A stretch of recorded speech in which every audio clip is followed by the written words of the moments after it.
বলে বান্দারে রাস্তা দুইটা, জান্নাতের রাস্তা, জাহান্নামের রাস্তা। আমি আল্লাহ স্বাধীনতা দিলাম, জাহান্নামের রাস্তায় যেতে পারবা, জান্নাতের রাস্তায় যেতে পারবা, বাধা নাই। আমি আল্লাহ ইমানদারদের যেই স্বাধীনতা দান করলাম, বেঈমানদেরও সেই স্বাধীনতা দান করলাম। ইমানদার যেই নদীর মাছ খাবে, বেঈমান সেই নদীর মাছ খেতে পারবে, কোনো বাধা নাই।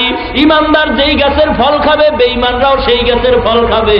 বেঈমানেরা যেন বলতে না পারে আল্লাহ পাক ইমানদারদের বড় মহব্বত করিয়া ভালো ভালো জিনিস দিয়েছেন, আমাদের দেন নাই, এজন্য আমরা আল্লাহর ইবাদত করি নাই। আল্লাহ বলেন স্বাধীনতা দিয়া দিলাম, স্বাধীনতা পাওয়ার পর তোমরা আমি আল্লাহকে ডাকো না আল্লাহর বিরোধিতা করো, এটা দেখার জন্য। ও মুসলমান ইমানদার, তোমার স্বাধীনতা দিলাম, ইচ্ছা করলে তুমি দাড়ি কামাইতেও পারো, বাধা নাই, দাড়ি রাখতেও পারো, নিষেধ নাই। ইচ্ছা করলে তুমি শার্ট প্যান্ট টাই পরবা, বাধা নাই। ইচ্ছা করলে তুমি লম্বা জামা পরবা, নিষেধ করা হবে না। ইচ্ছা করলে তুমি মন্দিরে যদি যাও, বাধা দেওয়া হবে না। মসজিদে গেলেও তোমাকে নিষেধ করা হবে না। তুমি যদি ইচ্ছা করো বেপর্দা চলো, তোমাকে বাধা দেওয়া হবে না। পর্দা করলে নিষেধ করা হবে না, কারণ দুনিয়াটা পরীক্ষার হল। ভালো কাজ করলে জান্নাত পাইবা, খারাপ করলে জাহান্নামে যাইবা। ফলাফলের বলায় দেখা যাবে। ও মুসলমান ইমানদারেরা, আজকের টুপিওয়ালাদের বিরুদ্ধে কথা বলা হয়, নবীকে সন্ত্রাস বলে গালি দেওয়া হয়। ও জামালপুরের মুসলমান, বাংলার জমিন থেকে টুপিওয়ালাদের যদি বিদায় করতে হয়, আর যদি বিদায় করে খতম করা হয়, লিখে রাখো, ভুলে গেলে চলবে না। পরিণাম ফল কেমন হবে? এ বাংলার জমিন থেকে যদি টুপিওয়ালাদের বিদায় করা হয়, কুকুরও মরে, গরুও মরে, শুকরও মরে। বাংলাদেশের মুসলমানের কুকুরের মতো মরতে হবে, গরুর মতো মরতে হবে, শুকরের মতো মরতে হবে। জানাজা দেওয়ার মতো টুপিওয়ালা তালাশ করে পাওয়া যাবে না, ঠিক কিনা? ও মুসলমান ইমানদার, আমি হাতে ধরি, পায়ে ধরি, এ যুবক রে, আমিও তোমার মতো একটা যুবক সন্তান। আমাকে যেই যৌবনতার চাহিদা আল্লাহ দিছে, সেই যৌবনতা দিয়েও আল্লাহ তোমাকেও পাঠাইছেন। তোমার যৌবনের তাড়নায় তুমি গান শোনো, আমিও শুনতে পারতাম, কেউ বাধা দিত না। এ যুবক, তুমি আজকের সিনেমায় যাও, আমিও যাইতে পারতাম, বাধা দিত না। আমিও পারতাম দাড়ি কামাইতে তোমার মতো, আমিও পারতাম বেপর্দা চলতে। রে যুবক, আমার কোনো ঠেকা পড়ে নাই, কেউ আমারে বাধা দেয় নাই। আল্লাহর কোরআন পড়লাম, মা বাবায় বড় কষ্ট করে মাদ্রাসায় পড়াইছেন, মাদ্রাসায় কোরআন পড়ে দেখলাম, পয়গম্বরের বাণী পড়ে দেখলাম, কোরআন সত্য, হাদিস সত্য। আল্লাহ পাক রব্বুল আলামিন কোরআনের ভিতরে বলেন, ওয়া মাইয়ামাল মিসকালা দাররাতিন শাররান ইয়ারা। এক দাররা পরিমাণ গুনাহ নিয়ে যদি কেউ কবরের ভিতরে যাও, দুই পাশের মাটি এমন জোরে চাপ মারবে গো, চাপের সাথে পাথরের হাড্ডি চুরমার হয়ে যাবে। ওই কবরের আযাব সহ্য করা যাবে না। ও মুসলমান, উজানির কারি ইব্রাহিম রহমাতুল্লাহ আলাইহি, রশিদ আহমদ গাঙ্গুহি রহমাতুল্লাহ আলাইহি, সিলেটের শাহজালাল রহমাতুল্লাহ আলাইহির নামাজ আর আপনার আমার নামাজ সমান নাকি? বাইজিদ বুস্তামি রহমাতুল্লাহ আলাইহির নামাজ আর আপনার আমার নামাজ সমান নাকি? চরমনার মরম সৈয়দ ইসহাক রহমাতুল্লাহ আলাইহির নামাজ আর আপনার আমার নামাজ সমান নাকি? দেখা যায় তারা গুনাহ করার কাছেও যাইতেন না, এরপরও মরণ পর্যন্ত চোখের পানি ফেলে কাঁদছেন আর বলছেন, আল্লাহ, অন্ধকার কবরে আমি একা একা কেমনে থাকবো? মাউত কাসিন কুল্লু নাসিন সারেবু, কবরু বাইতিন কুল্লু নাসিন দাখিলু।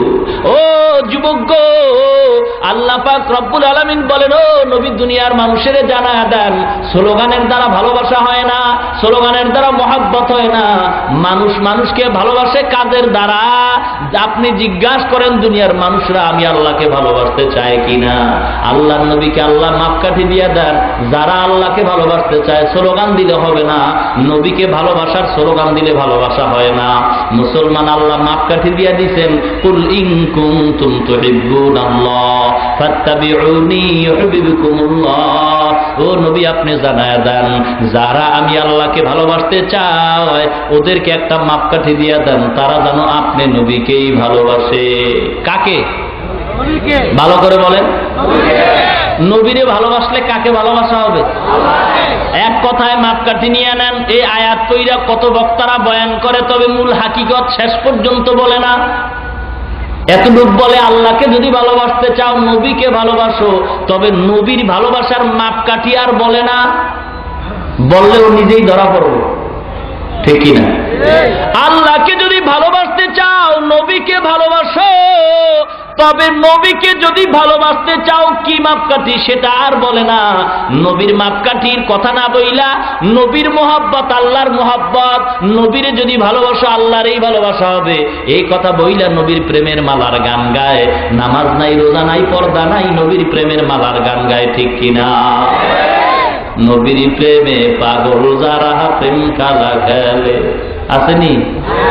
গান আমরা পারি না, কথা গানা আল্লাহ গান গাওয়ার লেগে পাঠাইছে। ও মুসলমান ইমানদার, সমাজ আজ ধ্বংস হয়ে গেছে। কি বলবো দুঃখের কথা, এ বাংলাদেশের মুসলমান এক সময় টুপি চিনে নাই, ইসলামের পরিচয় পায় নাই। ওজনপুরের আল্লাহর ওলির আইসা, ফুরফুরার আল্লাহর ওলির আইসা, সিলেটের শাহজালাল রহমাতুল্লাহ আলাইহি আইসা কোরআনের বয়ান করিয়া মানুষের মাথায় টুপি উঠাইলেন। মানুষগুলি নবীর সুন্নাত মোহাব্বতে টুপি পরলো। তখন কোনো দ্বন্দ্ব ছিল না, কালাটা দিব না সাদাটা দিব, সাদাটার ভিতরে গোলটা দিব না লাম্বাটা দিব না পাঁচ করলে দিব, এ নিয়ে কোনো দ্বন্দ্ব ছিল না। মুসলমান একদল নামদারি আলেম নামের কলঙ্ক, কোরআন হাদিস জীবনে পড়ে নাই। বাংলাদেশে কত বক্তা আছে, বাঙালি তো সব হলো কণ্ঠের পাগল, সুরের পাগল।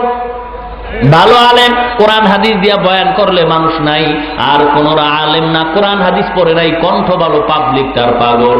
এজন্য মানুষের কান সুখ হয়, বয়ানের দ্বারা মানুষের হেদায়াত হয় না।